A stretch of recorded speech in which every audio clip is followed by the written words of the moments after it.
Obviamente hemos presentado un panorama bastante corto realmente acerca de las doctrinas del catolicismo romano y hemos analizado el catecismo comparado con las Sagradas Escrituras.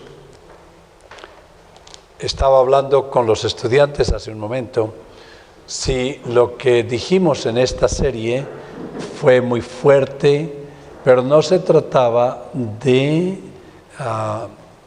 criticar a nadie. El objetivo principal no es ese. Lo tratamos de hacer con el mayor cariño del mundo, pero es importante decir la verdad.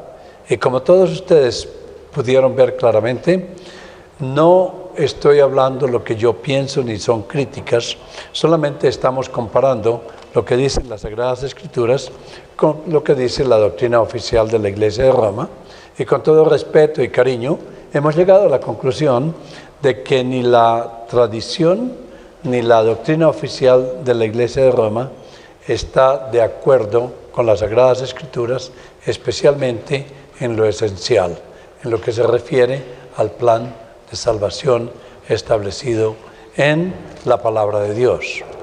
Jesús dijo: están ustedes creyendo más doctrinas de hombres que la doctrina de Dios. Y es con ternura, con cariño, quiero pedirles que comiencen a leer las Sagradas Escrituras y comiencen a leer la realidad de lo que dice la doctrina escrita, para que no se queden como pasó la iglesia medieval y la iglesia antigua antes de conocer las Escrituras, donde ellos creían cualquier cosa que decían los sacerdotes o las entes intelectuales o los teólogos, porque sencillamente ellos no sabían leer. Ustedes saben leer, la Biblia está en el idioma que ustedes conocen, la Biblia es fácil de leer, se puede leer en un año, un par de años, si se lee secuencialmente, comenzando con el Génesis y continuando con los 5 libros de Moisés, el Éxodo, los Números, el Deuteronomio, los Levíticos, y luego entrar a Josué y luego los jueces, y sigue hasta llegar a los reyes, y va a encontrar la historia de los reyes, la primera y la segunda, y luego repite la historia de los reyes con los libros de las crónicas. Van a ver la salida del pueblo de Israel a Babilonia, y el regreso de Babilonia, cuando Babilonia es dominada por el imperio persa. Y es algo increíble. Durante el exilio van a ver los escritos de Ezequiel y de Daniel, que dice claramente lo que va a pasar en el periodo intertestamental con la llegada de Carlomagno y de los distintos imperios que tomaron posesión del pueblo de Israel. Y luego cuando ven los profetas menores, van a ver profetas como Zacarías, que tiene un impacto sumamente grande sobre las profecías de la llegada de Jesús. Van a ver también Isaías, que es el profeta por excelencia, que menciona la llegada de Jesús, y obviamente Jeremías, y finalmente los profetas menores, hasta llegar a Malaquías, Malaquías, que cierra el Antiguo Testamento y anuncia la llegada de Juan el Bautista, que anuncia la llegada de Jesús. Y luego, durante el periodo de Malaquías, aproximadamente en el año 430 al 400 antes del Señor Jesucristo, termina de escribirse este libro, y luego hay completo silencio. El Señor, Dios no habla más por 400 años, y luego llega a hablar por primera vez Juan el Bautista anunciando la llegada de Jesús en el Nuevo Testamento, y la Biblia continúa su camino demostrando en el Nuevo Testamento todo lo que ha pasado en el Antiguo Testamento, cumpliendo exactamente las profecías que aparecieron en el Antiguo Testamento. Y aparecen obviamente 4 testigos principales de las verdades que dice la Biblia y de Jesús. Esos 4 testigos principales son Mateo, Marcos, Lucas y Juan. San Mateo, San Marcos, San Lucas y San Juan escriben 4 evangelios muy parecidos. En efecto, 3 de ellos, Marcos, Lucas y Mateo, se llaman los evangelios paralelos. Juan es un poco distinto, pero los 4 testifican de lo que hizo Jesús igual. Obviamente tienen diferencias distintas de la manera como lo expresan, y hay ciertas variedades de eventos que suceden en cada milagro, narrados un poco distintos, pero los 4 dicen la verdad, y por eso es tan importante que sean 4 testigos que digan las mismas cosas con distintas palabras, porque eso prueba que son testigos fieles. Después de los 4 libros, los 4 evangelios, se escribe el Hecho de los Apóstoles, que es donde la conversión de Pablo, el inicio de la iglesia, la llegada del Espíritu Santo sobre los apóstoles, y luego cuando Pablo se convierte comienza la historia, los viajes de Pablo, los 4 viajes, y termina mostrando exactamente cómo la iglesia se expande desde los judíos hasta los gentiles, y eso obviamente nos toca a nosotros. Luego del Hecho de los Apóstoles, Pablo escribe la Carta Magna, que es la Carta de los Romanos. Y en la Carta de los Romanos se explica el Evangelio en una forma extraordinaria que cuando usted lo comienza a leer no va a querer parar de leer por la belleza y la intensidad de este libro. Luego viene el libro de los Corintios, la primera y segunda de Corintios, y siguiendo después de los Corintios encontramos el libro de los Gálatas, donde Pablo llama a la iglesia a seguir un solo evangelio y condena a cualquier persona que presente un evangelio distinto. Después del libro de los Gálatas viene el libro de los Efesios, que nos anuncia cómo Dios nos redimió a través de la fe, por la gracia, y luego los que creen en Cristo forman parte de la iglesia, y luego da una información clara, una vez que es iglesia, qué debe hacer, las responsabilidades de los padres, de los esposos, las esposas, los hijos, los trabajadores, las responsabilidades con el gobierno, y termina el libro de los Efesios anunciando que es importante tener cuidado porque el demonio está siempre atacando, y hay legiones de demonios atacando, y que tenemos que estar presentes atacando nuevamente los demonios con la espada de las Escrituras, con la fe y con la oración.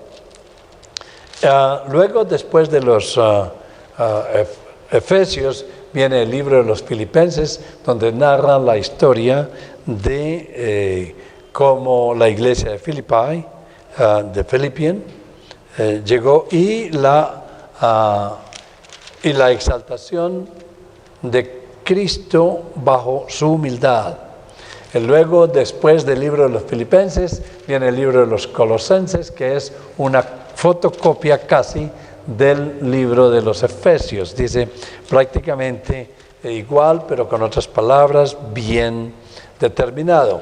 Luego vienen otros dos libros que escribió el apóstol Pablo, en la primera y segunda de Tesalonicenses, y anuncia a los tesalonicenses cómo deben de comportarse, los anima por su comportamiento, y luego enseña dos cosas importantes: la segunda venida de Cristo y qué va a pasar después del día del juicio final, cómo los muertos que mueren en Cristo van a resucitar para juntarse con su espíritu y ser salvos, y los que no mueren en Cristo para la condenación eterna.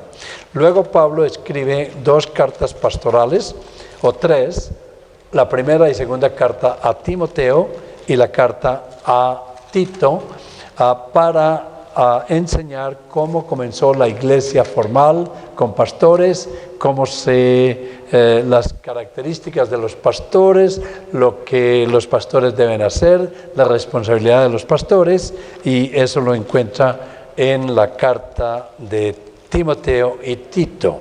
Luego está la carta de Filemón, donde Pablo escribe, es un solo capítulo, donde Pablo describe la creencia de un esclavo, de Filemón, y este esclavo se escapa de Filemón y viene a Pablo. Pablo se convierte bajo Pablo, pero Filemón también ya había llegado al Señor con Pablo. Entonces Pablo devuelve el esclavo a Filemón y le dice: ahí te lo mando ya no como esclavo, sino como hermano, y perdónale porque tú me debes mucho más, me debes tu propia salvación.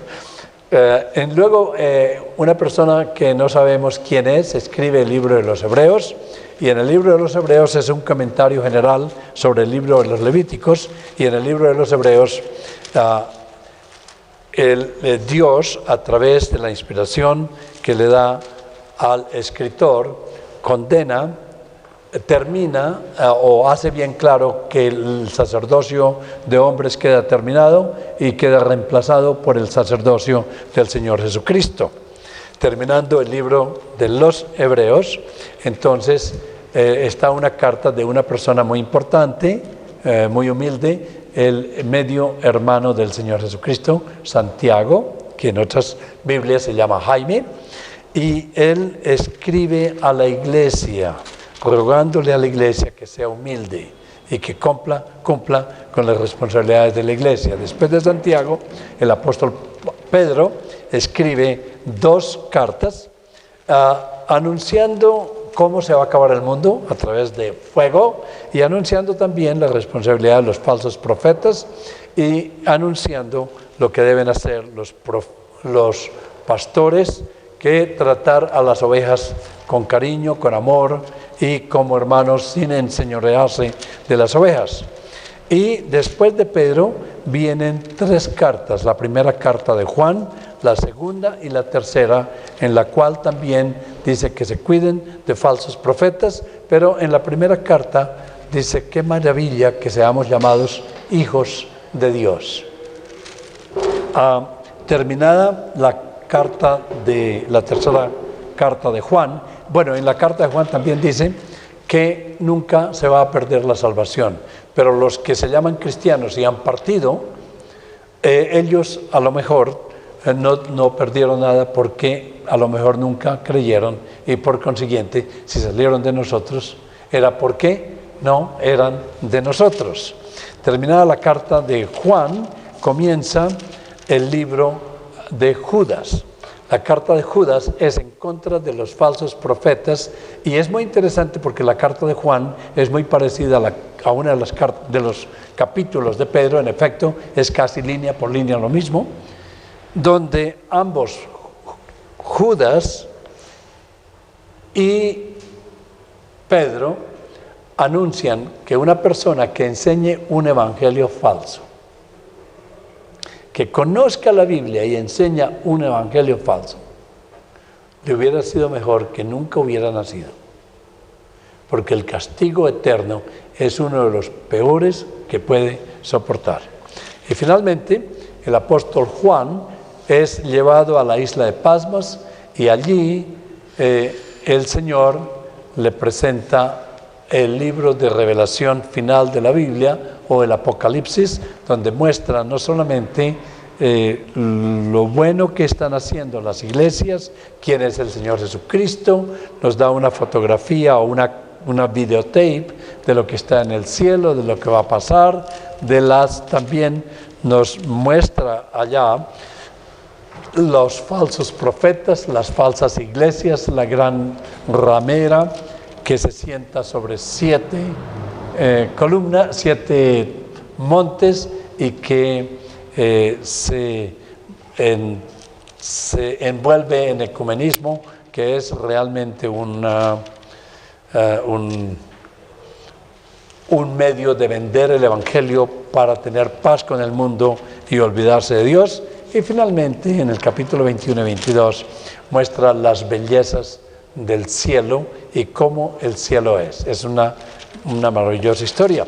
Así de que, en cuanto 20 minutos, hemos caminado por toda la Biblia. 10 minutos, 15 minutos, hemos caminado por toda la Biblia. ¿Qué lo detiene a usted para leer un libro tan interesante? ¿Por qué dice que la Biblia es difícil de entender? ¿O por qué dice que es muy complicada? Realmente, si realmente ama a Dios, mi sugerencia es que lea esa carta de amor que Él le ha enviado. Él es su Padre si cree en Cristo. Y si su Padre le manda una carta de amor, cuando llegues al paraíso, el Señor te va a preguntar, o a la eternidad, ¿leíste mi carta? No podemos contestarle que no tuvimos tiempo. Y ahora, en su carta, vamos a ver lo que es el Evangelio. Cuando los reformadores comenzaron a leer la Biblia, encontraron el Evangelio, el verdadero Evangelio, y cuando Martín Lutero fue acusado de decir las verdades de la Biblia que estaban en contra de las doctrinas inventadas por los hombres en el catolicismo romano, pues lo iban a matar. Y él proclamó en 1517, el 31 de octubre, ante los distintos reinos de Europa, en la corte donde lo juzgaron, que él no podría retractarse de las Escrituras porque las Escrituras eran las únicas que le podrían tener preso a su conciencia y a su carácter y estar en contra de las Escrituras no era bueno ni tampoco sabio, y por consiguiente ahí se quedaba. Entonces, a partir de eso surgió el gran movimiento en Europa, que inclusive el Times Magazine del año 2000 publicó que el evento más importante que ha sucedido en todo el mundo en los 2000 años de historia, en el milenio pasado, fue la Reforma Protestante del siglo XVI, donde la gente podía leer las Escrituras en su propio idioma y saber lo que Dios les decía directamente y poder tener una relación personal con el Santo Dios. Eso de parte de una revista pagana, diciendo que lo más importante que sucedió en el milenio fue la Reforma Protestante del siglo XVI. La Reforma Protestante del siglo XVI y los reformadores de la época establecieron, sacando de las Escrituras, 5 puntos principales. El primer punto principal es que la suprema autoridad son las Escrituras. Y escribieron en latín sola Scriptura, lo cual significa que la Escritura La Biblia es la suprema autoridad, que es lo que hemos tratado en toda esta clase.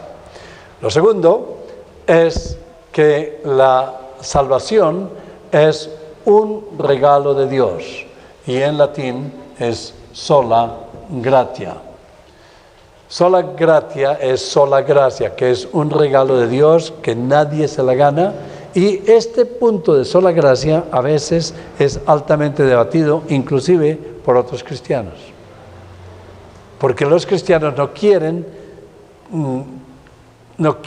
aceptar que Dios es el que les regaló la salvación, sino que ellos creen que ellos se la ganaron porque estaban muy buenos, o porque habían leído, o que ellos decidieron aceptar a Cristo. Nadie puede decidir aceptar a Cristo, al menos de que por gracia Dios no le dé ese regalo. 3. ¿Y cuál es el regalo? El regalo es sola fide. Sola fide significa sola fe. Y ahora vamos a explicar lo que quiere decir sola. Pero antes de seguir adelante, terminemos con los 5 puntos básicos, las 5 columnas de la Reforma Protestante del siglo XVI. Es fe en qué? En solus Christus. ¿Y para qué? Para darle gloria a Dios.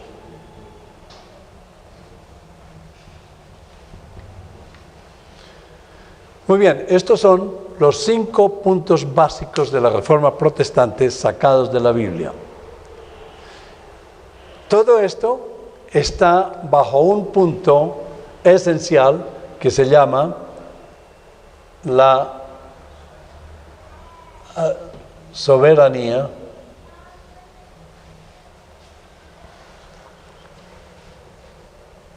de Dios. Soberanía es con B, con esta B o con la otra B. Porque en inglés es con la B pequeña, sovereignty. ¿Sí? Como gobierno. Gobierno en español es con B y en inglés es con government. Ok. Estas fueron las 5 columnas y las vamos a tocar en esta hora. Creo que tenemos una hora para esto. Luego, cuando encontramos en sola escritura y sola gratia y sola fide, responde a otros 5 puntos importantes. Y esos puntos están bajo el apócrifo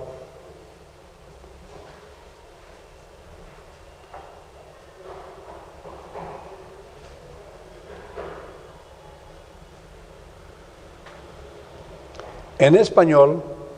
La vamos a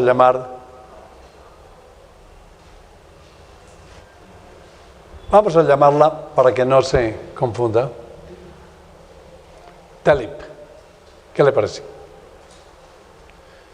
En latín es tulip.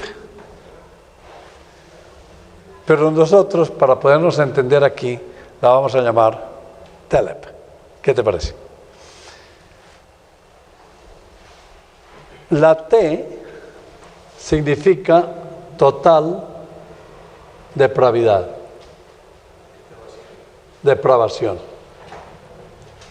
o total incapacidad. Totalmente incapacitado es una persona que no puede hacer nada por sí mismo. La E quiere decir elección incondicional.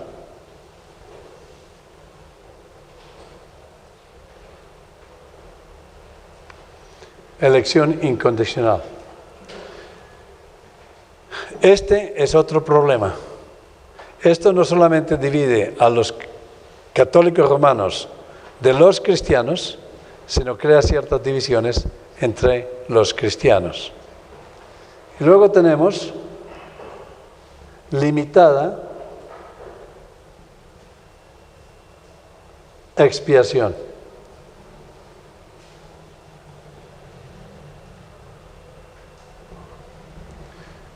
Eso quiere decir que solamente se salvan aquellos que creen en Cristo Jesús como su único y suficiente medio de salvación. Es limitada solamente para ellos. Los demás no se salvan. Irresistible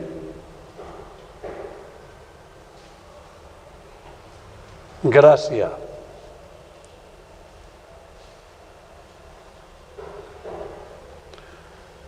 Todos los que Dios ha decretado salvar, se salvan.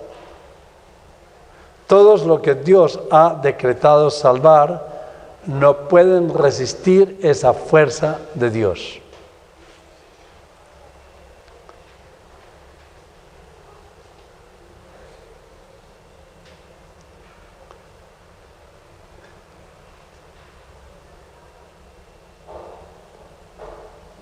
La P es la preservación de los creyentes.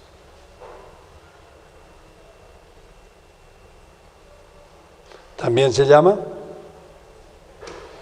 ¿la qué? La perseverancia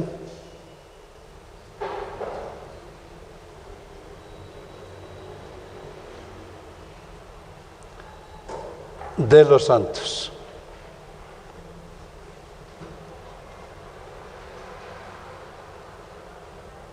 Entendiendo por santos, ¿quiénes? Los creyentes. Así que tenemos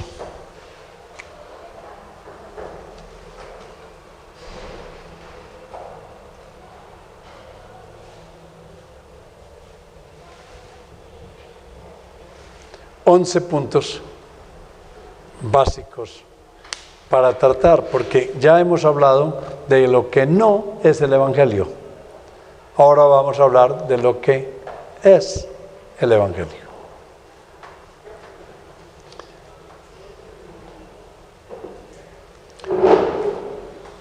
La soberanía de Dios.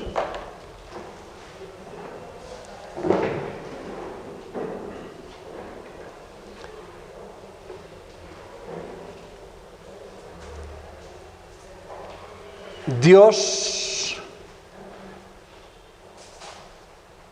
está encargado de todo lo que sucede en todo el universo. Cielo, tierra, infierno, constelaciones, todo, absolutamente todo. Está encargado del macroorganismo, que es todo el cosmos, y está encargado del microorganismo, de la célula más pequeña que hay en todo. Está encargado de los átomos más pequeños, está encargado de las enfermedades, está encargado de la salud, está encargado de lo que le pase bien y lo que le pase mal. ¿Sí? Dios está absolutamente encargado, y Él está encargado de la salvación, y Él ha decretado a quienes quiere salvar y a quienes no. Eso parece algo extraordinariamente serio. La soberanía de Dios está encargada de todo. Él sabe el momento en que usted va a nacer y sabe el momento en que muere. Sin ser nosotros, ¿cómo se llama? Payasos, títeres. Sin ser títeres, Dios está encargado de todo, y eso es la soberanía de Dios. Casi me atrevo a decir, si no hubiese sido profesor, hubiera dicho la absoluta soberanía de Dios. Pero eso es redundancia, ¿no es verdad? Porque soberanía ya quiere decir que es encargado de todo. Si Dios está encargado de la luna y el sol y la tierra y todo lo que pasa en la tierra, ¿por qué no puede Él estar encargado de su salvación? ¿Sí? Y ahí es donde nos disgustamos, cuando descubrimos que nosotros queremos ser encargados de nuestra propia salvación por lo que nosotros hagamos y no tanto por lo que Dios hace.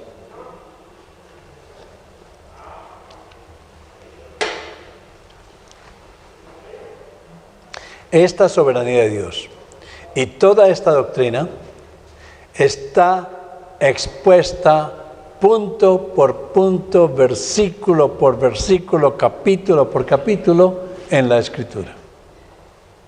Y ya hemos hablado sobre la autoridad de la Escritura, que es infalible, inerrante, suficiente, completa y que no se le puede agregar ni quitar nada y que nunca cambia.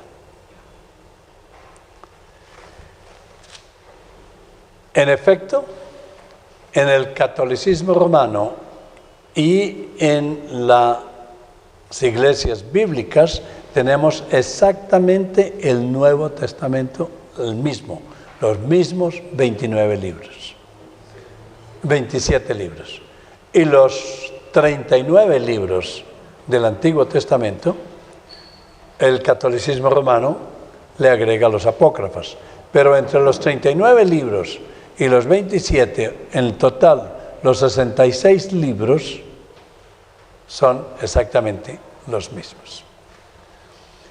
Y todos hablan de la soberanía de Dios estar encargado de todo.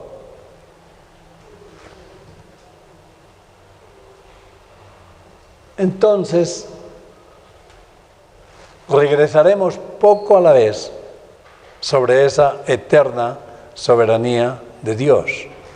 Pero comencemos con sola escritura, y en sola escritura nos demoramos solamente como 30 segundos, porque hemos gastado casi 2 días solamente enseñando sola escritura.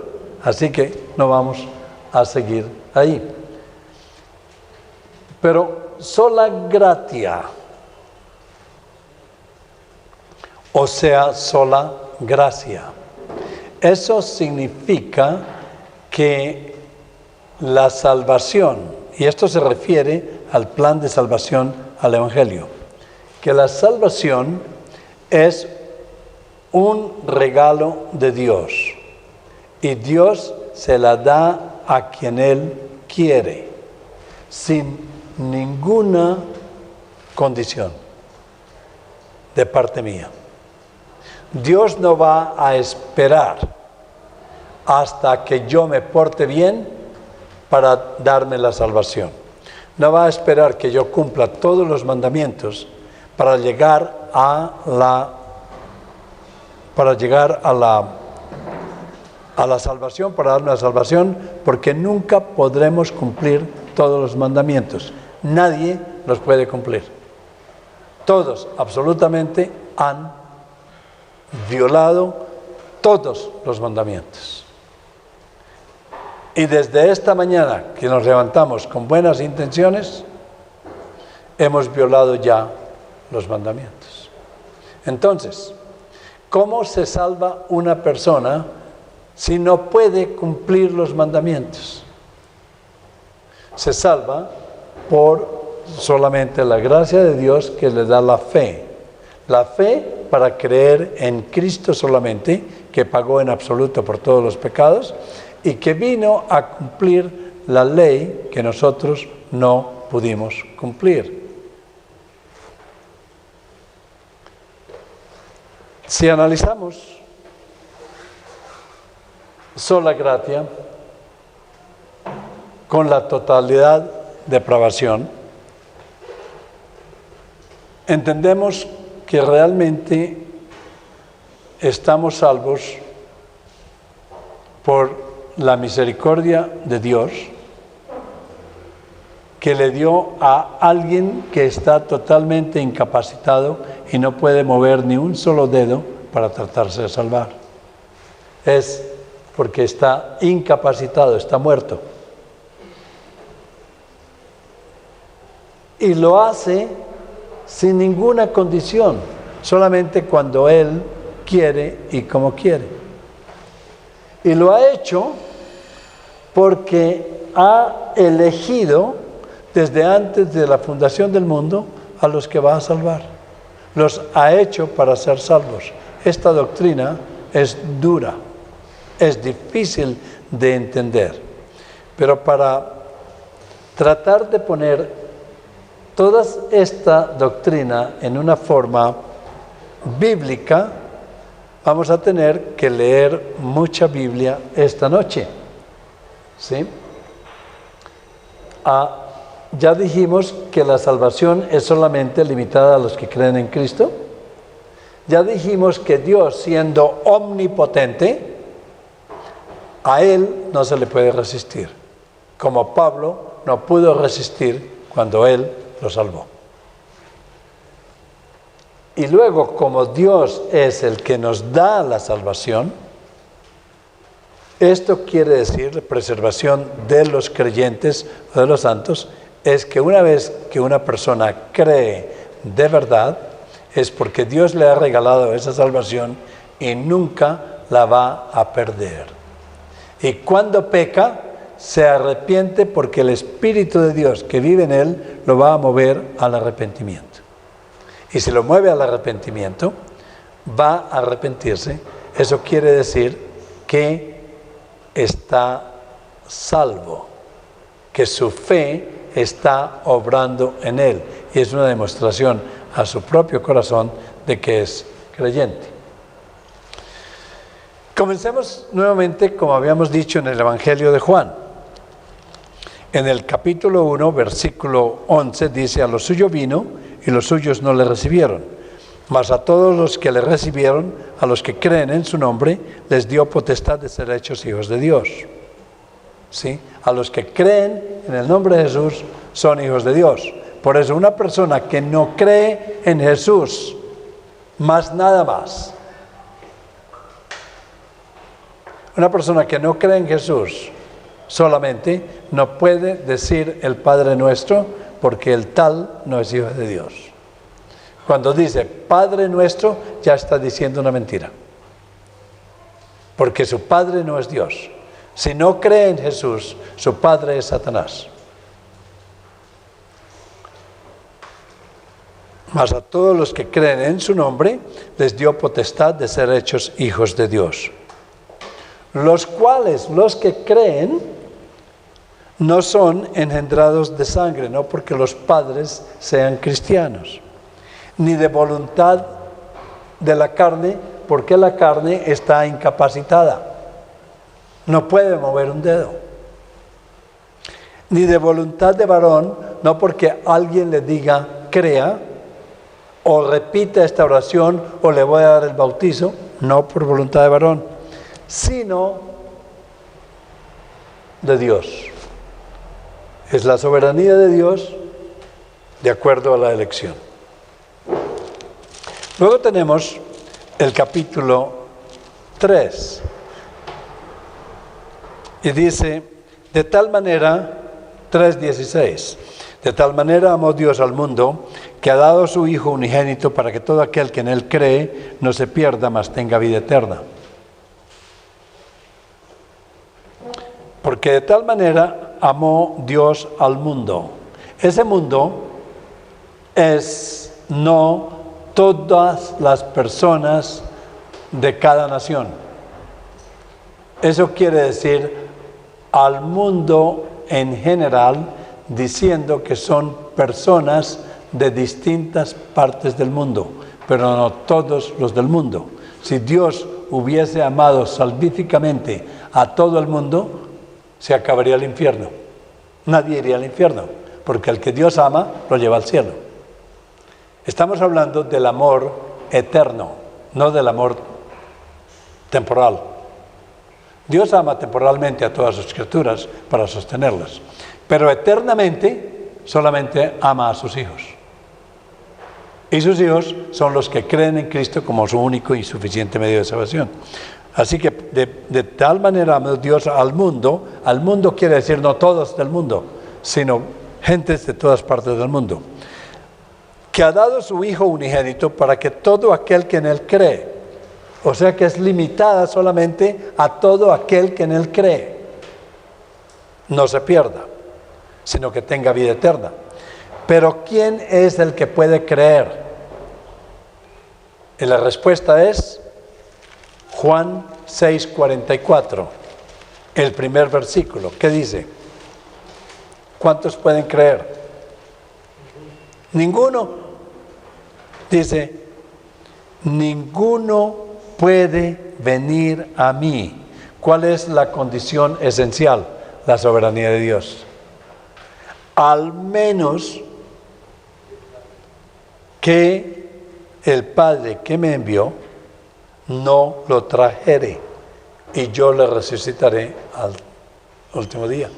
O sea que no depende, es por la sola gracia de Dios que puede creer, y puede creer de acuerdo a la soberanía de Dios cuando Dios lo lleva a él. ¿Qué más? 47. De cierto os digo, el que cree en mí, solo es Cristo, tiene vida eterna. ¿Puede conseguirme algo con qué apuntar? No, un marcador. El que tiene vida eterna, lo que quieras. Sí, pero seguimos. En el 44 dice, ninguno puede venir a mí. O sea que, ¿están con la escoba o están conmigo? ¿Qué le parece? Ninguno puede venir a mí, al menos que el Padre no... Gracias. Ninguno puede venir a Cristo, al menos que la soberanía de Dios, el Padre, no lo lleve a Cristo. ¿Ahora estamos bien? Gracias. En el versículo 65 de Juan, del capítulo 6 de Juan, ¿qué dice? Estamos bajo sola escritura, ¿no es verdad? Nos dice, por eso os he dicho que ¿cuántos pueden venir a mí? Que ninguno puede venir a mí si no le fuere dado del Padre. Entonces volvemos a la soberanía de Dios. En el capítulo 12 de Juan, de los labios del Señor Jesucristo, versículo 36 y 37, el Señor Jesucristo está enseñando. El Señor Jesucristo es el mejor maestro que ustedes hayan podido tener. Aparte de ser un buen maestro, hacía milagros. Aparte de hacer milagros, era Dios, o es Dios. Y todo el mundo sabía que era alguien especial. Y cuando predicó, obviamente todos creyeron porque era Dios el que estaba hablando. ¿No es verdad? ¿Sí? No. Todos no creyeron, a pesar de que era Dios. ¿Y quiénes no creyeron? ¿Los que no querían creer? No. Los que no eran elegidos por Dios, los que no podían creer. Eso es una afirmación muy difícil de hacer. Y es vana, es grave y es falsa si lo hago yo. Pero si la hacen las Escrituras es otra cosa, ¿no? Veamos a ver, leamos. Pero a pesar de que había hecho tantas señales delante de ellos, no creían en él, para que se cumpliese la palabra del profeta Isaías que dijo: Señor, ¿quién ha creído a nuestro anuncio? ¿Y a quién se ha revelado el brazo del Señor? ¿Quién puede creer? Es lo que Isaías está diciendo. Y la respuesta es 39. Por eso no podían creer. ¿Entendió eso? No está diciendo que no querían, sino que estaban ¿qué? Incapacitados. No podían creer. Porque también dijo Isaías: Dios cegó los ojos de ellos y endureció su corazón, para que no vean con los ojos, ni entiendan con el corazón, y se conviertan, y yo los sane. Ese sane en griego quiere decir los salve.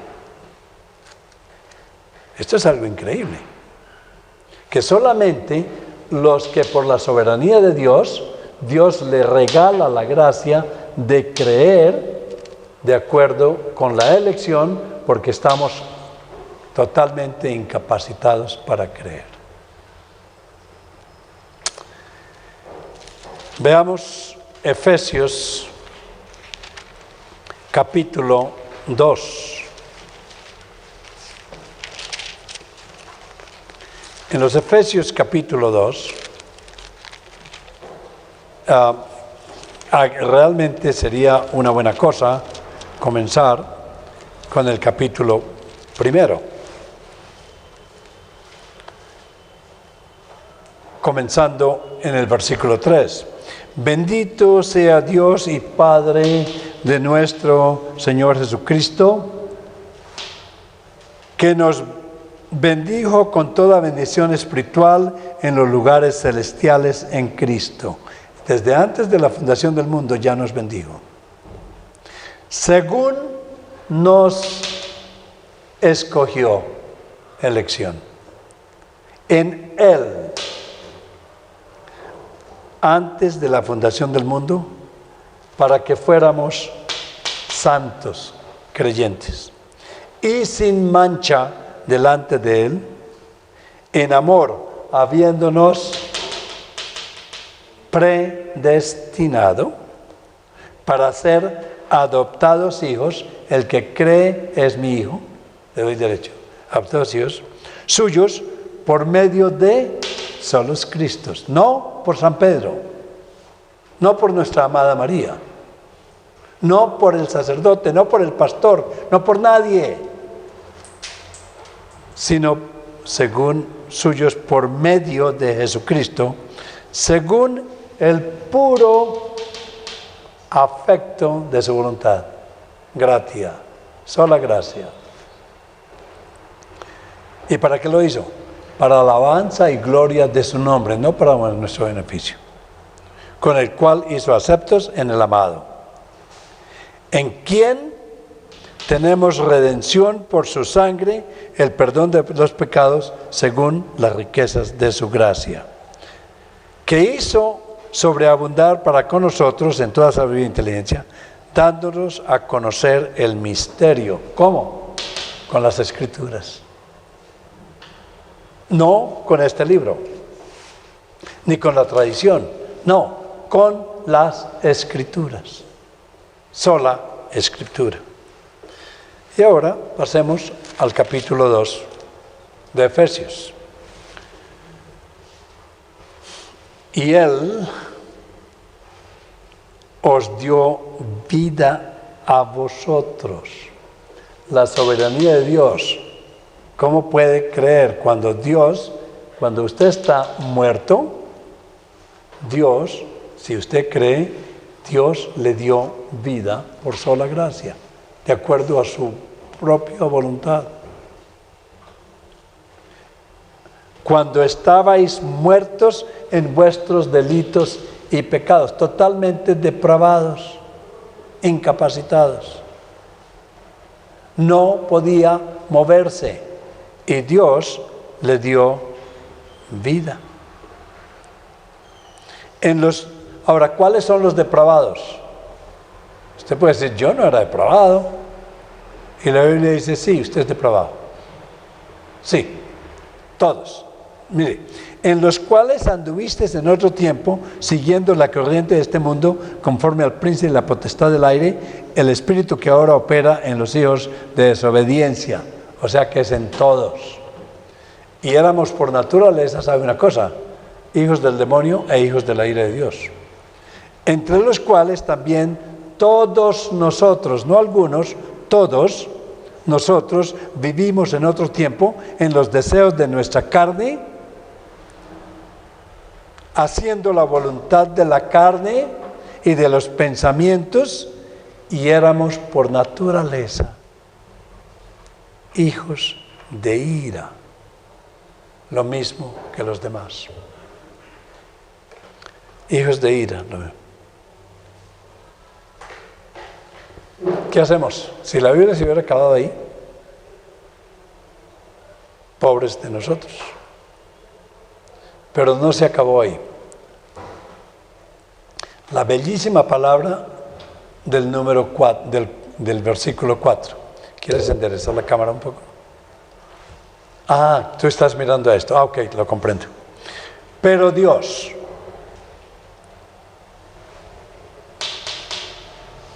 la soberanía de Dios. No yo, ¿por qué yo no? Estoy incapacitado. Pero Dios, que es rico en misericordia, por su gran amor con que nos amó, aun estando nosotros muertos en nuestros pecados, nos dio vida junto con ¿qué? Solos Cristos. Porque por gracia sois salvos. No fue una idea que se me ocurrió a mí, es la soberanía de Dios. Y juntamente con Él, con Cristo, nos resucitó. Tiene que nacer de nuevo. Nosotros hemos resucitado. Hemos nacido de nuevo. Y asimismo nos hizo sentar en lugares celestiales con Cristo Jesús. Somos santos. No porque yo sea bueno, sino por la soberanía de Dios, que por sola gracia me regaló la fe para creer en Cristo. Y ahora somos santos. ¿Y para qué lo hizo? ¿Para mí? No. Para mostrarlos a los siglos venideros las abundantes riquezas de su gracia, en su bondad para con nosotros en Cristo Jesús. Porque por gracia sois salvos, ¿por medio de qué? De la fe, ¿en qué? En solo Cristo. Si la Biblia lo dice, que es la suprema autoridad y es la palabra de Dios, ¿por qué no lo podemos creer? Porque somos orgullosos, no queremos que Dios nos escoja. Yo me quiero escoger a mí mismo, gracias.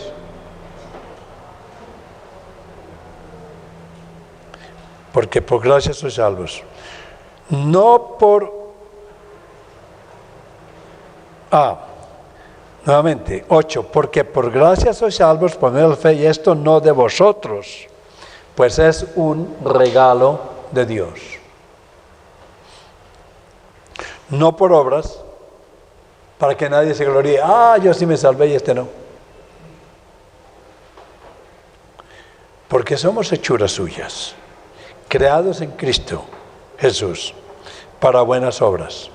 Como ya estamos salvos, nuestra responsabilidad es hacer buenas obras. Y hacemos obras porque estamos salvos, no para estar salvos. ¿Notan la diferencia? Hacemos buenas obras para estar salvos, no porque estamos salvos. para honrar a Dios, no para salvarnos. ¿Por qué? Porque ya Dios nos salvó por su gracia a través de la fe cuando estábamos incapacitados. Y nos eligió sin ninguna condición de parte nuestra. Yo no hice nada para que Dios me eligiera. No podía hacer nada. ¿Por qué? Estaba muerto. Y estas obras que nosotros hacemos, creemos que son nuestras. Les tengo que decir algo. Las obras buenas que nosotros hacemos, cualquier cosa que hagamos, Dios ya las había preparado desde antes de la fundación del mundo para que las hagamos. ¿Qué te parece acerca de la soberanía de Dios? El encargado de todo. Las cuales Dios preparó de antemano para que las hiciéramos, para que anduviéramos en ellas. Esto es increíble. Esto es hermoso. La soberanía de Dios. Le digo sinceramente que mi trabajo es sumamente duro manejar 15 seminarios en Norteamérica y en Latinoamérica. Es un gran trabajo, mucho trabajo. He querido escapar de esto cuanto pudiera, pero cada vez que trato de salir de este duro trabajo, me doy cuenta que no soy yo el que está moviendo esto, sino es la soberanía de Dios que me detiene ahí. Y cada vez que trato de escapar, he hecho una figura interesante. Veo un pez frente a la casa, a la puerta, con una boca así de grande, para llevarme a Nínive. Y no quiero ir a Nínive. ¿Ustedes entendieron? No. Ok. Eso es el libro de Jonás. Entonces, ¿quiere ver algo más de esto? Vayamos, por favor, al libro de los Romanos, para que no nos quedemos solamente en un libro, para tratar de probar todo esto. En el libro de los Romanos, quisiera hacerles una pequeña historia del libro de los Romanos. ¿Qué le parece? Así como lo hice con la Biblia, ¿les gustó el asunto de la Biblia? Que es fácil. El libro de los Romanos es mucho más interesante, mucho más fácil de hacerlo porque es corto. En el primer capítulo del libro de los Romanos, Dios nos dice quién es Jesús. Y nos dice que es Dios y que es hombre. Y nos dice que Él es el Evangelio. Y luego, en el capítulo 16 y 17, dice, no me avergüenzo del Evangelio, porque es poder de Dios para salvación. ¿Para quién? Para el que cree. ¿Sí? Porque no me avergüenzo del Evangelio, la justicia de Dios. Lo justo de Cristo se revela por fe y para fe, pasa por fe y para fe a nosotros, como está escrito, mas el justo por la fe vivirá. Cuando decimos sola fe y solo, es algo esencial de la doctrina. Solo quiere decir eso, más nada más. Sola escritura quiere decir que no hay otra suprema autoridad.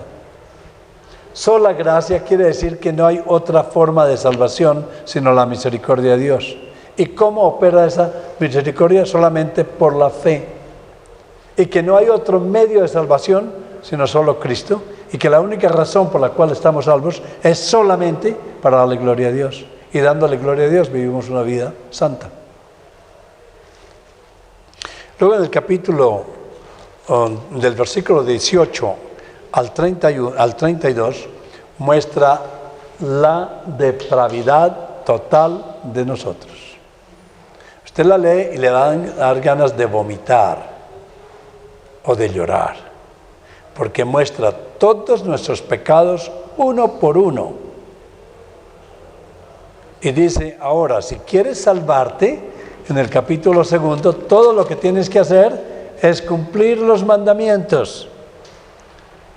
Y Dios se ríe de eso, porque ninguno puede cumplir los mandamientos. Entonces usted no se puede salvar así. Y dice, y no se puede salvar, ¿sabe una cosa? Porque no hay nadie que cumpla los mandamientos. Les voy a leer esa partecita, capítulo 3, versículo 10. Como está escrito, no hay justo, ni aún uno, no hay quien entienda, no hay quien busque a Dios. Todos se desviaron a su vez, se hicieron inútiles, no hay quien haga lo bueno, no hay ni siquiera uno. Sepulcro abiertos es su garganta, con su lengua engañan, veneno de serpientes hay debajo de sus labios. Su boca se llena de maldición y amargura, sus pies se apresuran para derramar sangre, quebranto y desventura. Depravación total. Y luego llega el versículo 21 y dice, pero hay solución a tu problema. Sola fide. Ahora, aparte de la S, ha manifestado la justicia de Dios, testificada por la justicia de Dios por medio de, versículo 22, de la fe. Y sigue hablando de la fe en Jesús como la solución para nuestros problemas. Y continúa en el capítulo 4 anunciando esa fe, y en el capítulo 5, y nos dice que por esa fe y esa gracia somos salvos. Y cuando ya está salvo, dice en el capítulo 6, ahora que está salvo, mira el mismo Dios hablando con nosotros. Ahora que estás salvo libremente por la fe y por la gracia de Dios, vete y pecas y haz lo que quieras. Como estamos salvos, como somos elegidos, entonces podemos pecar todo lo que queramos. Y Él dice absolutamente no. Él lo dice, ¿qué pues diremos? ¿Perseveraremos en el pecado para que la gracia abunde? Y dice, en ninguna manera. Porque los que hemos muerto al pecado, ¿cómo viviremos aún en él?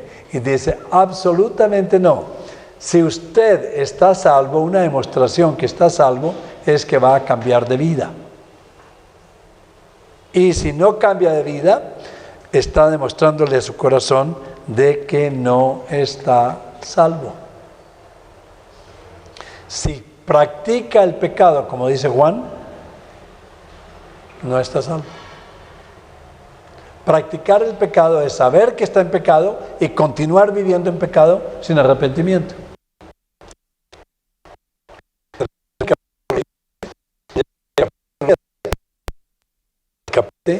Dice, wow, entonces tengo que comportarme bien para salvarme. Y Pablo dice, no, te vas a comportar bien porque estás salvo.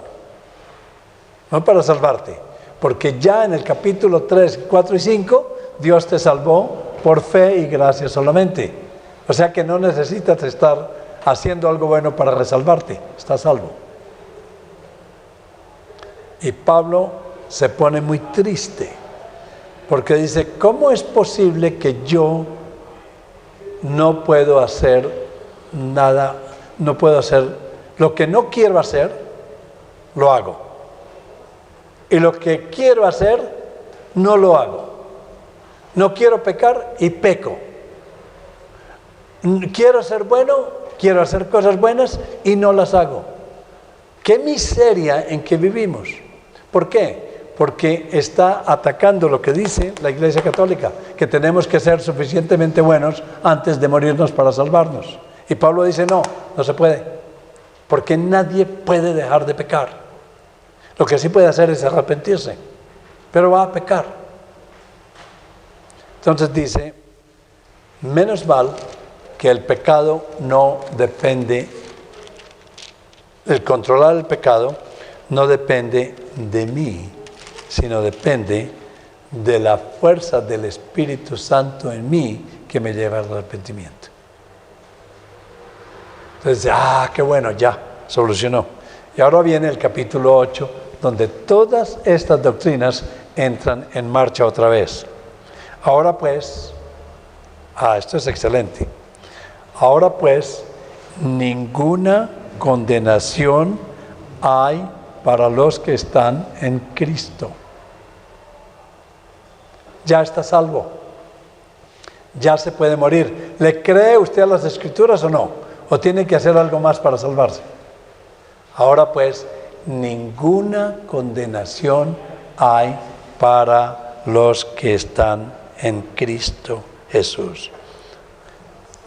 Porque la ley del Espíritu de vida en Cristo Jesús me ha librado de la ley del pecado y la muerte.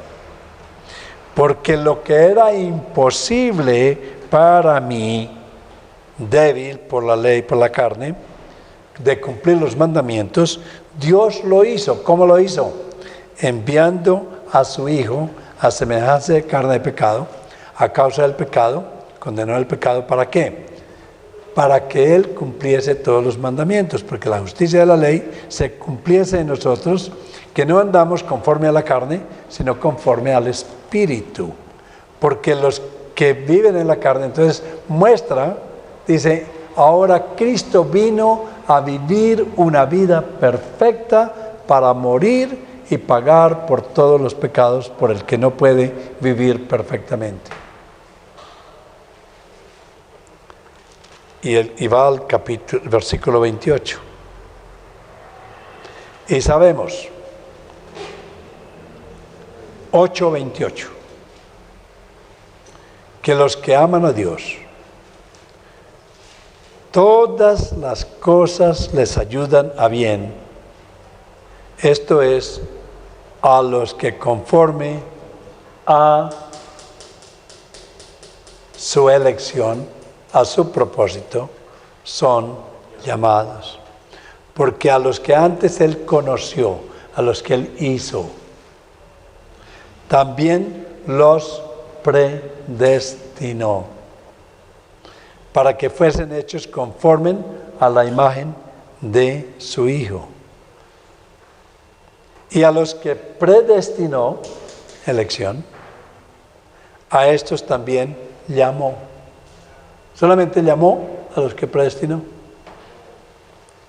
Y a los que llamó, a estos también justificó. Lo declaró no culpable. Por eso no hay condenación para los que están en Cristo. Y a los que justificó, también glorificó. Estamos en la gloria. No importa los padecimientos, estamos en la gloria. ¿Qué pues diremos a esto? Si Dios está por nosotros, ¿quién estará contra nosotros? Nadie. ¿A quién le tenemos miedo? A nada. Ni lo alto, ni lo profundo, ni lo ancho, ni la muerte, ni la espada, ni los sufrimientos, nada que podrá, ¿no lo saben? Separarnos del amor de Dios que está en Cristo Jesús. ¿Quedamos bien? Vamos para el cielo, ¿no? Nada nos podrá separar. Y viene el capítulo 9. ¿Están listos? ¿Quieren tomar un descansito o no? No. ¿Seguimos?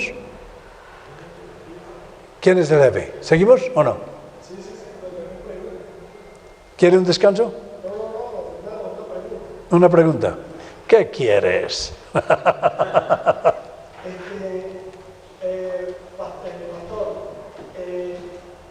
de la salvación en cuanto a la soberanía de Dios y todo lo que estamos hablando, estoy totalmente de acuerdo.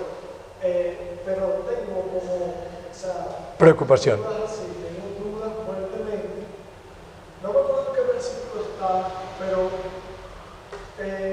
cuando la Biblia, por ejemplo, dice, no sé si en Apocalipsis le dice a la esposa, vengan, o sea, Dios haciendo un llamado, pero también vemos por otro lado. Isaías 40. Ajá, pero también vemos por otro lado. Perdón, 53. 54. Pero también vemos por otro lado donde dice, no es de quien quiere ni de quien venga, sino de quien tenga misericordia. Entonces, la pregunta es la siguiente, no tengo varias, pero si una de las cosas que yo, en una investigación cuando estaba en la universidad, hubo unos científicos que descubrieron que la luz era por ondas gravitacionales. Y eso era ¿La luz? La luz era por ondas gravitacionales. Sí, sí, y es sólida. Ajá, pero también después, durante unos años después, otros científicos descubrieron que la luz se generaba por partículas. Partículas. Y científicamente se comprobaron las dos verdades, de manera que ambos científicos no pueden decir tú estás equivocado porque 100% estaba demostrado. Entonces, pareciera que hubiera una contradicción, pero no la hay. Ahora, ¿cuál es mi punto? Yo creo que la Biblia, a la final, es como el billete de un tren. Hay dos verdades que convergen, que ciertamente la soberanía de Dios, ¿verdad?, en cuanto a la salvación, no se pone en duda. Pero lo que yo puedo ver, aunque estoy aprendiendo, que también el hombre tiene responsabilidad en parte de esa salvación. Ahora, ¿por qué? No podemos estudiar aisladamente estas dos verdades, porque si las estudiamos aisladamente pareciera que se contradijeran. Ahora, ciertamente, por ejemplo, Juan 6:37 dice, todo lo que el Padre me da vendrá a mí, pero el que viene a mí, yo no lo he hecho fuera. Ciertamente Dios ha escogido a muchos y los ha elegido, pero Dios también ha dado el medio por el cual muchos se han salvos, que es la predicación del Evangelio. Cuando vemos también en Romanos, en Hechos, 17:30, dice, pero Dios habiendo pasado por alto los tiempos de esta ignorancia, ahora manda a todos los hombres en todo lugar que se arrepientan. Claro. Entonces, el hombre se pierde no porque Dios no lo haya elegido en un punto, sino por la dureza de su corazón. Vemos el mismo Romanos capítulo 2 cuando le dice, o menosprecia la riqueza de tu benignidad, paciencia y longanimidad, ignorando que su benignidad te lleva al arrepentimiento, pero por tu dureza y por tu corazón no arrepentido. Entonces, es el punto donde yo digo que, o sea, y hay muchos pasajes que, por ejemplo, Ezequiel 18:32, Miqueas 7:8, y hay otros pasajes más, donde demuestra que el hombre tiene, Dios en su soberanía, no sé, cuando se le es presentado el Evangelio, puede atender al llamado, tiene esa responsabilidad en parte del llamado. Es el punto donde yo digo que, o sea, no se puede estudiar una cosa y nada de la otra, porque ambas están relacionadas. Claro. Sí. Usted hizo fácilmente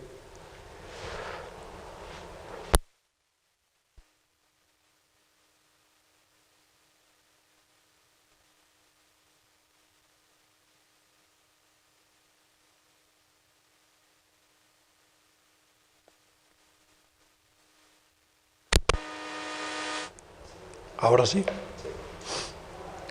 Muy buena intervención.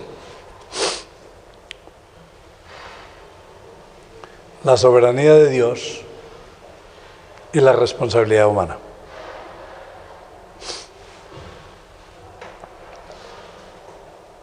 Citó Ezequías, donde dice Dios quiere que los impíos no se pierdan, sino que lleguen al conocimiento de la verdad, ¿verdad? Y todo esto es verdad. Dios quiere que los impíos no se pierdan. Y esos impíos fueron los escogidos por Dios, esos éramos nosotros. Sí. Realmente no se trata de los que Él no ha escogido. Pero las personas pueden creer porque Dios les ha dado el regalo de creer. Y la pregunta que usted está haciendo es una pregunta súper difícil. ¿Es su nombre Pablo?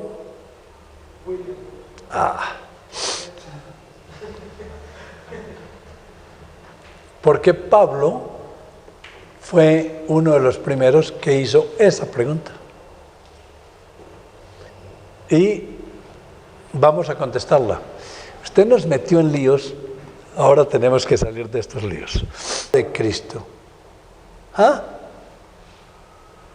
¿No dijo que nada lo podía separar de Cristo? ¿Qué le pasó a usted, Pablo? Acaba de decir que nada podrá separarme del amor. Y en el capítulo 9 dice, deseara yo mismo estar en el infierno. Ser anatema. Estar separado de Cristo. Si al hacer eso, mis hermanos, los que son mis parientes según la carne, creyeran. Amados, yo tengo hermanos que no creen, pero yo no digo esto. Si yo no voy a separarme de Cristo o de Dios o de nada por mis hermanos. Y Pablo no está haciendo un chiste. Vea lo que dice al principio. Verdad digo, en Cristo no miento y mi conciencia me da testimonio en el Espíritu Santo. ¡Wow! Él está de verdad. Los que son mis parientes según la carne, que son israelitas, de los cuales son la adopción, la gloria, el pacto, la promulgación de la ley, el culto y las promesas de quienes son los patriarcas y de los cuales, según la carne, vino Cristo, el cual es Dios sobre todas las cosas, bendito por los siglos. Amén, porque acaba de mencionar a Cristo. ¿Sí? Necesito otra silla. Quiero estar un poquitín más alto. Pero está bien, sigo hablando mientras que consiguen la silla. Entonces, dice, ¿cómo es posible que mis hermanos, los israelitas, no crean? Quisiera ser anatema. Gracias. Quisiera ser anatema, quisiera estar en el infierno. Sí, ahora sí nos vemos bien. Si al ser anatema y estar separado de Cristo, eso salvara a mis hermanos. Esto está muy bueno.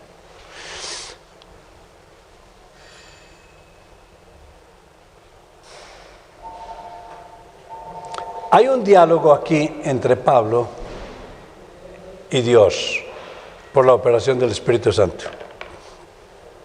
Dios le dice, Pablo, ya tenemos un Redentor.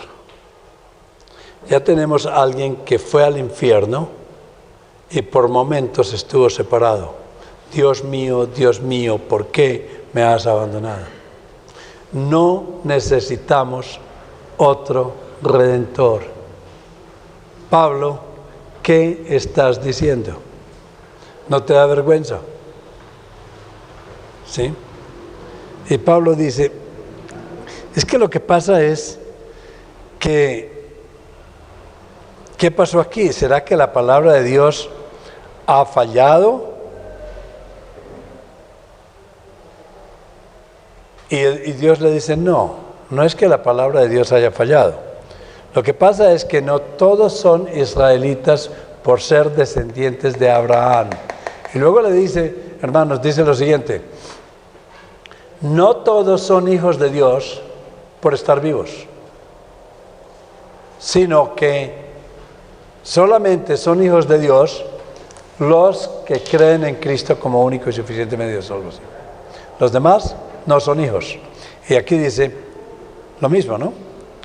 No que la palabra de Dios haya fallado, porque no todos los que descienden de Israel son israelitas. Ni por ser descendientes de Abraham son todos hijos, sino en Isaac que será llamado descendencia. Esto es, no son los que son hijos según la carne, son los hijos de Dios, sino que los que son hijos según la promesa son contados como descendientes. Entonces Pablo dice, yo estoy de acuerdo con William, porque ¿cómo es posible que si tú estás en control de todo, de la soberanía, y yo peco, ¿por qué me inculpas de pecado? Si tú estás encargado de todo. William, una pregunta más difícil que esa es, si Dios es, como Dios es soberano, ¿cómo entró el pecado al mundo? Si Dios está encargado de todo. Y nada, absolutamente nada, pasa sin su soberanía. Esa es quizás una pregunta un poco más compleja, ¿no? ¿Cómo entró la dureza del corazón a los hombres? ¿Cómo entró el pecado al mundo?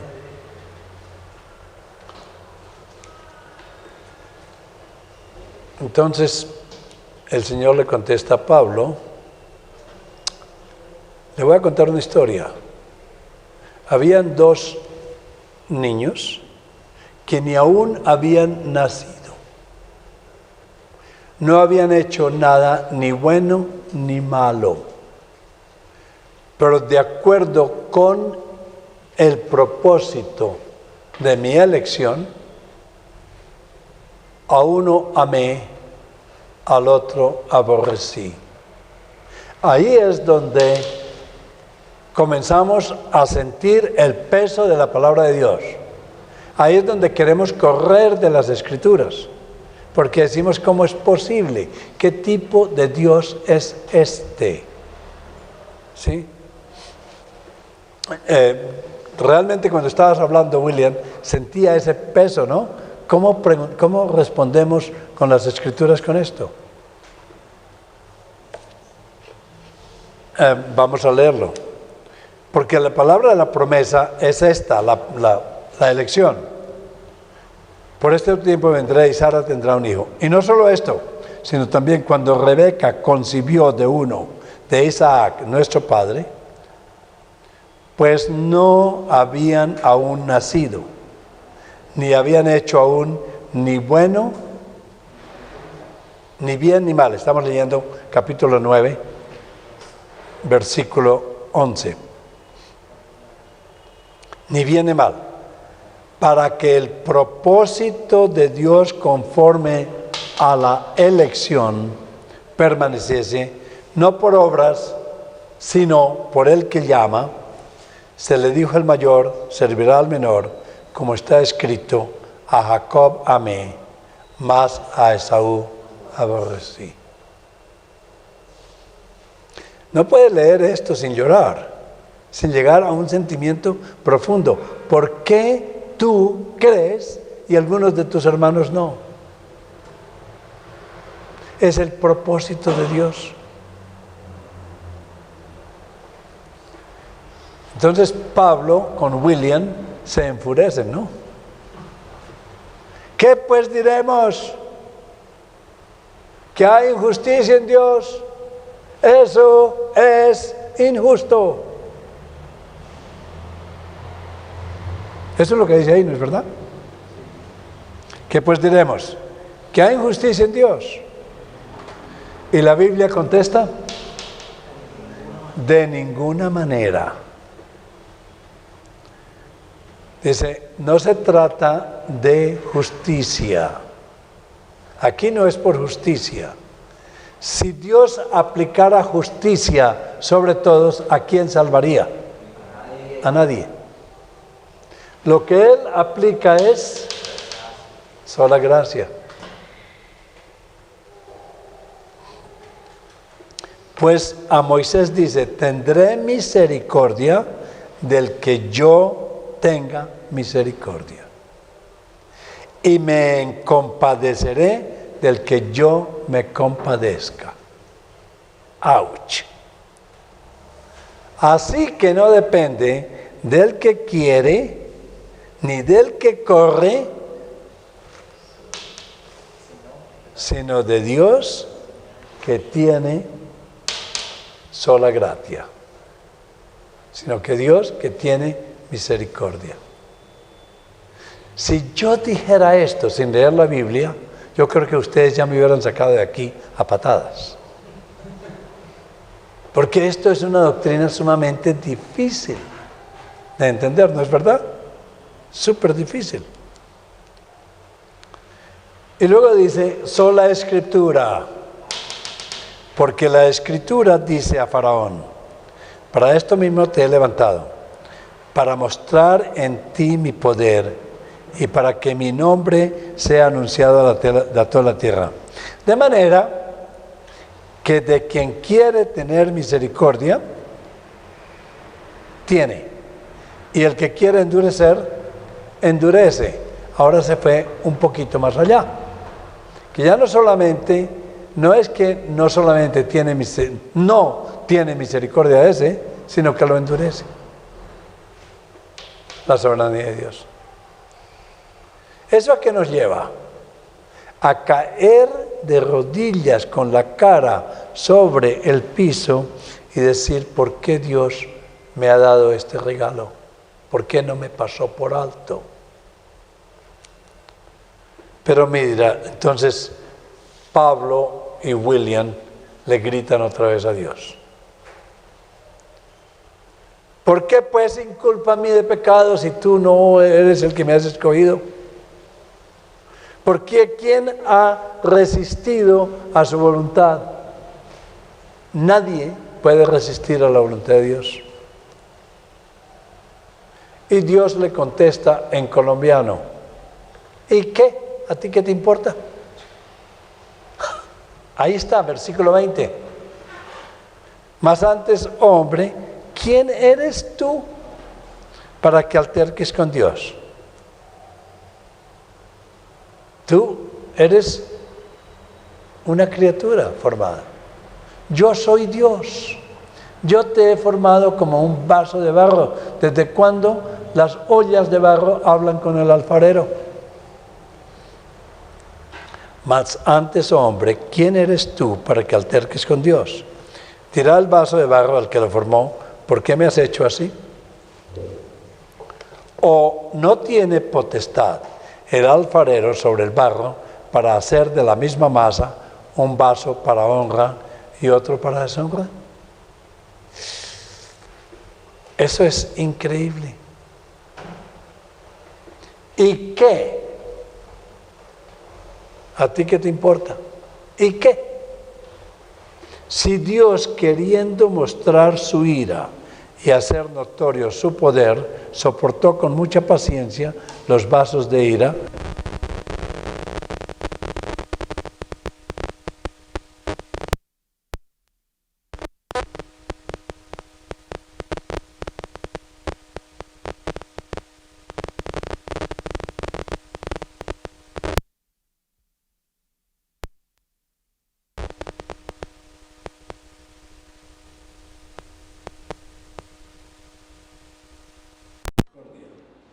que Él preparó de antemano para gloria, soli deo gloria, a los cuales también ha llamado, esto es, a nosotros, no solo de los judíos, sino también de los gentiles, a todo el mundo, de todas las partes del mundo, no a todos, pero de todas las partes del mundo. Como también en Oseas dice, llamaré pueblo mío al que no era pueblo mío, y a la no amada, amada. Y en el lugar donde se les dijo, vosotros no sois pueblo mío, allí serán llamados hijos de Dios viviente. También Isaías clama tocante a Israel: si fuere el número de los hijos de Israel como la arena del mar, tan solo el remanente es salvo, solamente un grupo. Porque el Señor ejecutará su sentencia sobre la tierra en justicia y con prontitud. Si es para castigo, aplica su justicia. Y como antes dijo Isaías, si el Señor de los ejércitos no nos hubiera dejado sentencia, como Sodoma habríamos venido a ser, o Gomorra seríamos semejantes. Todos estaríamos destruidos si Él no hubiera tenido misericordia ahora. ¿Qué pues diremos? Que los gentiles que no iban tras la justicia han alcanzado la justicia. Eso somos nosotros, cuando menos pensamos. Es decir, la justicia que es por fe. Mas Israel, que iba tras una ley de justicia, no la alcanzó. ¿Por qué? Porque iban tras ella no por fe, sino por obras de la ley, pues tropezaron en la piedra de tropiezo que es el Señor Jesucristo, como está escrito: he aquí pongo en Sión piedra de tropiezo y roca de caída, y el que creyere en él no será avergonzado.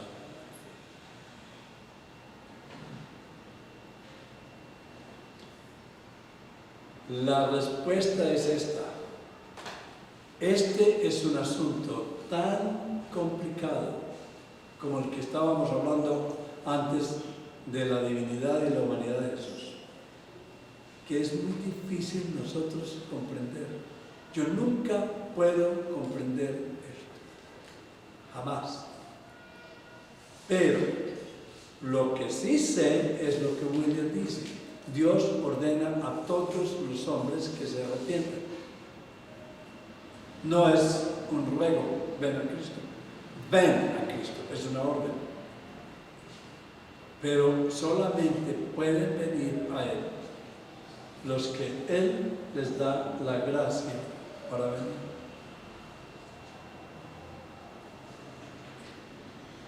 No hay otra manera de entenderlo, y la verdad es que nunca lo podemos entender. Lo que sí entendemos es lo siguiente: que nosotros no sabemos quiénes son los predestinados o elegidos por Dios. Por consiguiente, tenemos la obligación de presentarle el Evangelio a todo el mundo. Y los que han sido elegidos por Dios desde antes de la fundación del mundo, ellos van a escuchar el Evangelio, porque es por gracia. Luego aquí dice que no es por justicia, porque por justicia nadie se salvaría. Todos, por justicia, merecemos el infierno, pero por gracia Él salva a algunos.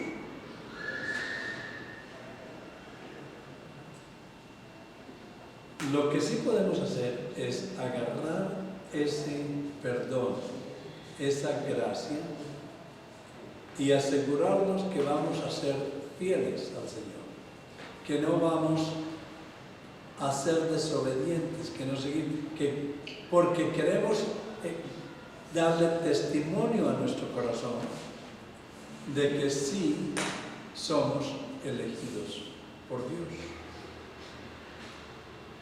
Ahora, ¿quién es elegido por Dios?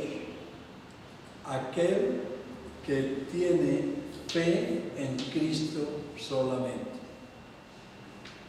Todo el que cree en Cristo, por eso la expiación es limitada solamente a los que creen en Cristo, como único y suficiente medio de salvación. Si usted va a un grupo de personas y les pregunta: ¿ustedes son elegidos ¿Cuántos creen ustedes que van a levantar la mano? La mayoría. Posiblemente no la mayoría. Pero si usted les dice otra pregunta, ¿cuántos de ustedes creen en Cristo solamente como su único y suficiente medio de salvación?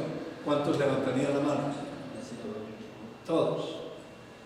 La respuesta es, si usted cree eso, usted es elegido.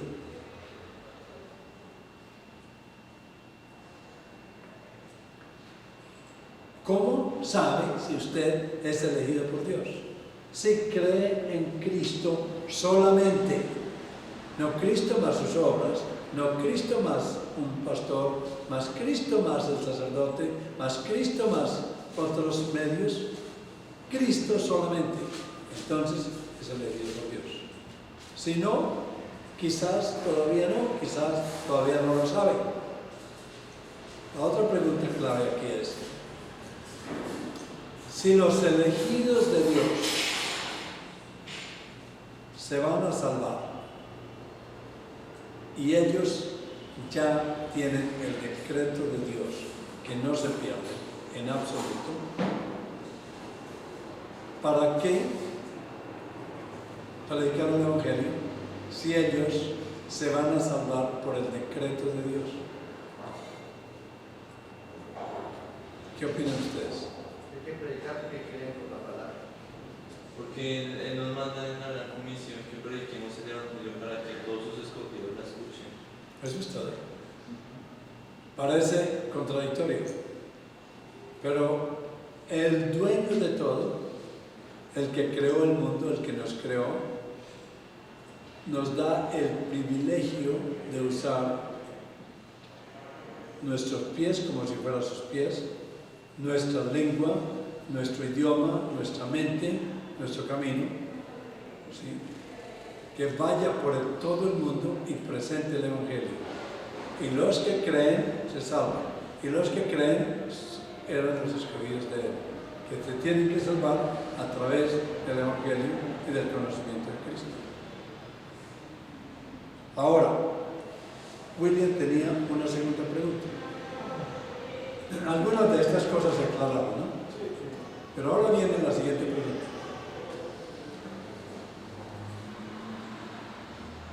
El individuo todavía tiene la responsabilidad de creer, ¿no es verdad? Esa era su segunda pregunta. Y la respuesta es sí. La persona tiene la obligación, la responsabilidad de creer a pesar de que Dios le dio la fe. Dios lo revive, te suelta y ahora tú tienes que caminar. Tienes que creer. Pero crees en una forma irresistible. Y crees esa forma irresistible es porque está tan convencido de quién es Cristo, lo que Cristo hizo. Está tan convencido de la gloria de Dios. Está tan convencido de la gracia, de la misericordia de Dios, que a usted no lo tiene que obligar nadie a hacer lo que es correcto. Le nace. Es como el mandamiento dice, no robes.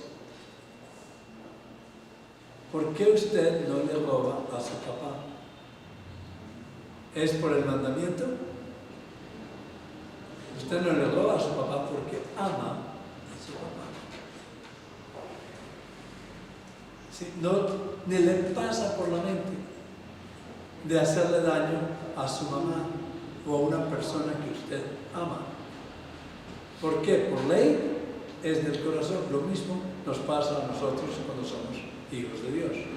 Entonces, esa otra parte de la soberanía de Dios y la responsabilidad humana es cierto. Pink, ¿lo han oído hablar de él? Escribió la figura que usted estaba tratando de decir, que la soberanía de Dios y la responsabilidad humana es como una carrilera que en la eternidad se van a encontrar y nosotros no comprendemos. Bueno, Parte de lo que dice Pink es verdad, la otra parte es tontería. Lo ilógico es que si las carreteras son paralelas, nunca se van a encontrar. Y si se encuentran, no son paralelas. ¿Están de acuerdo? Toda figura que tratamos de hacer no tiene sentido muchas veces. Pero lo que sí sabemos es que estas verdades bíblicas son ciertas. Dios le da la vida al creyente y el creyente tiene la responsabilidad. ¿Cómo lo sabe? Usted mencionó el hecho de los apóstoles. Sí, todavía tengo un poco de memoria. Y cuando mencionó el hecho de los apóstoles, se me ocurrió algo que usted no mencionó, y es en el capítulo 2, cuando Dios decretó la muerte de Jesús por Pilato y Judas y por todos estos tipos.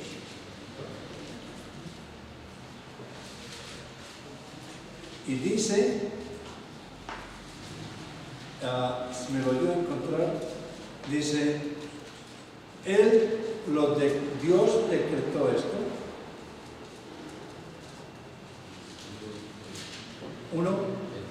1:23, 2:23. Y Jesús, entregado por el determinado consejo y anticipado conocimiento de Dios, la soberanía de Dios. Prendisteis y matasteis por manos de inicuos crucificándole, el cual Dios levantó, sueltos los dolores de la muerte, por cuanto era imposible. En otras palabras, él dice, Dios determinó eso, pero Judas y Pilato son los responsables, son castigados.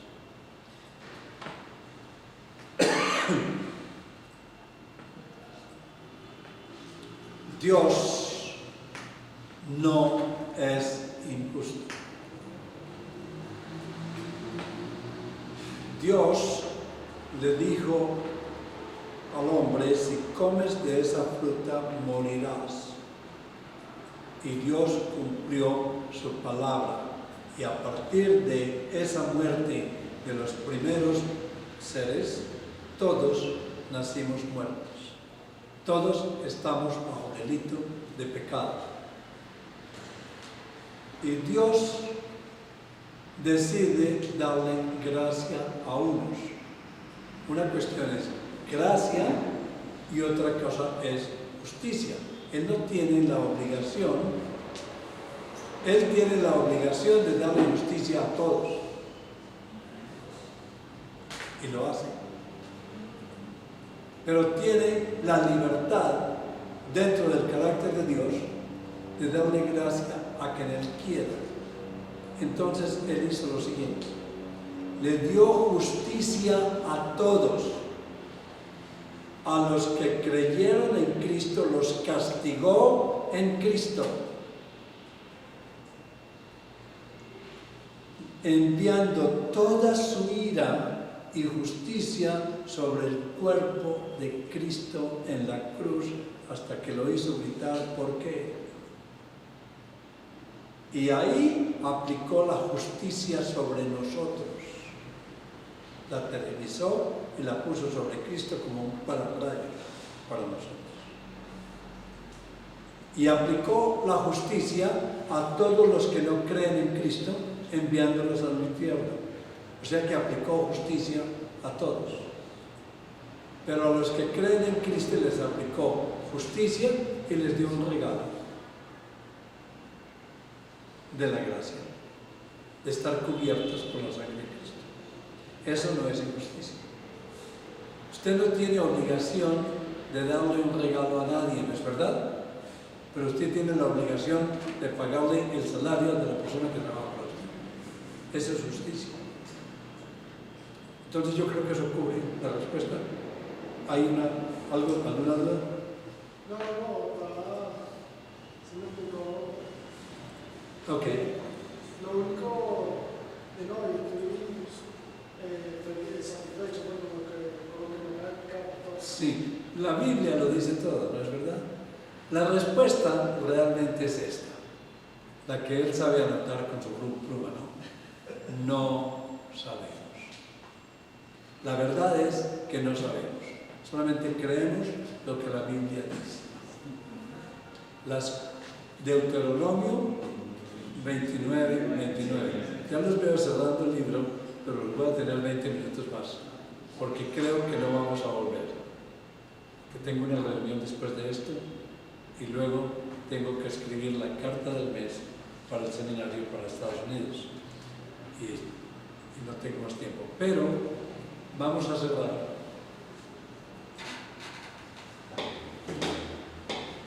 Con irresistible. No, con expiación limitada. Estos son los 5 puntos de la Reforma Protestante. Creo que vamos a tener que volver, porque estos 5 puntos vamos a compararlos con los 5 puntos del catolicismo romano y con los 5 puntos de la doctrina arminiana, que es muy parecida a esta doctrina. Muy, pero muy parecida. Entonces, creo que lo que vamos a hacer es lo siguiente. ¿Qué tal si nos reunimos nuevamente a las 7? ¿Sí? Y reunámonos a las 7:30. ¿Sí es mejor? Y elaboramos hasta que terminemos la expresión limitada y elaboramos la comparación entre estos 5 puntos con los 5 puntos de la Iglesia Católica, pero para darles un saborcito, ¿cómo se dice? Una prueba, un taste de esto. Quiero decirles que estos 5 puntos, la depravación total viene desde el Génesis. Si comes, morirás. La elección, ya ustedes pudieron ver que realmente negarla, si alguien quiere negar la elección o la predestinación, usted lo puede hacer, ¿ok? Siéntase libre de hacerlo. Lo único que tiene que hacer es arrancarle una página a la Biblia donde diga elección y se va a quedar con una Biblia así de pequeñita.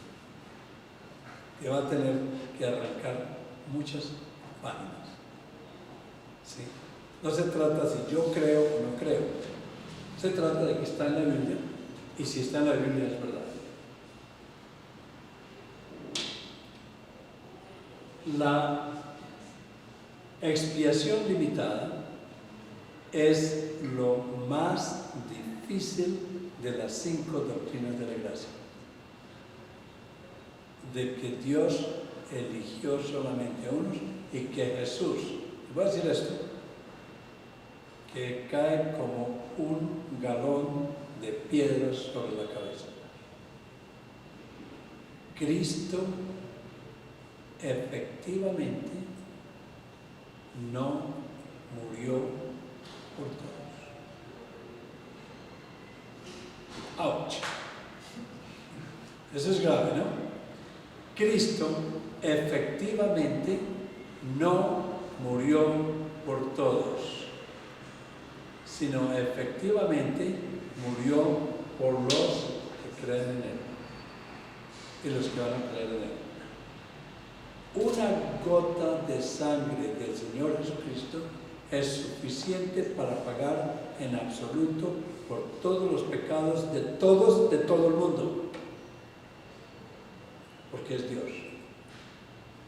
Pero el decreto de Dios, de acuerdo a su soberanía, es que venía por su pueblo. Mateo 1:21. Vino ¿A salvar a quién? A su pueblo de sus pecados. Y ahí nos vamos a quedar un poco esta noche porque es altamente importante. La irresistible gracia, una vez que tú crees, yo no creo que hay nada ni nadie que a ustedes los pueda devolver. Si alguien los quiere convencer esta noche de ser católicos romanos, ¿quién puede en conciencia entrar? Es imposible. ¿Por qué? Porque ya el Espíritu Santo y el conocimiento del Evangelio no lo puede dejar, aunque quisiera. Yo quisiera darle el mayor gusto a los hermanos míos que no creen en Cristo y ser católico para hacerlos contentos. Pero Pablo me dice que no, que no puedo morir por mis hermanos, tengo que morir por Cristo. La preservación de los santos,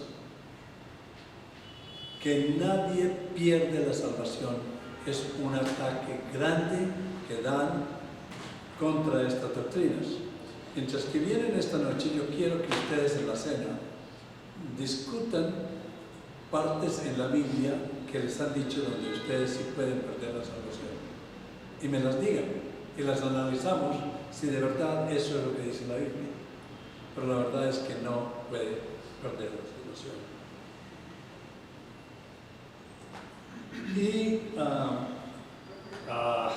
nos faltan dos cositas para terminar todo este. Es que debería haber comenzado el lunes, ¿no es verdad? Hay otra cuestión interesante que quiero que sepan, y quién es el que me acuerda usted, ¿no?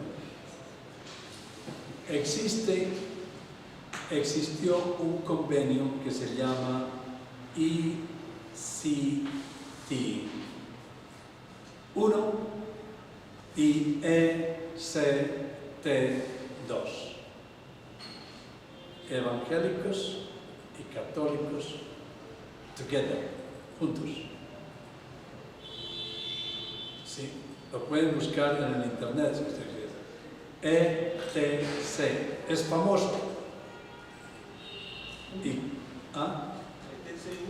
ETC1 y ETC2. Y si pueden ver esa controversia, quisiera que la analizáramos, porque no solamente ustedes van a ver las diferencias de estos dos sistemas, pero van a ver la belleza de conocer la teología y de conocer también un poco de filosofía y un poco de leyes, ¿sí?, que por lo menos nos estimulan académicamente y nos muestran una afirmación más clara sobre la fe en Cristo. ¿Ok?